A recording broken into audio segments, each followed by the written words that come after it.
मेहसाणा में मिट्टी धंसने से 9 मजदूरों की मौत हो गई है। हादसा जैसलपुर इलाके में हुआ है और शनिवार को आपको बता दें कि यहाँ ज़र तामीर जो इमारत थी जो बनाई जा रही थी उसकी दीवार बनते वक्त मिट्टी धंसने की वजह से गिर गए। हादसे में मजदूर मिट्टी में दब गए हैं। हादसे की खबर मिलने के बाद मकामी इंतजामिया ने रेस्क्यू ऑपरेशन शुरू किया है।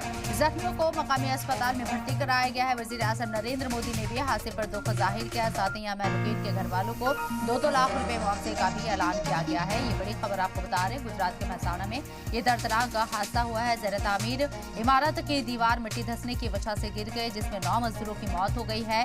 और इसके साथ ही आपको बता दें, दीवार गिरने से 9 मजदूरों की मौत के बाद जहां मातम पसरा हुआ है, वजीर आजम नरेंद्र मोदी ने भी इस पर दुख जाहिर किया है और मुआवजे का ऐलान किया है।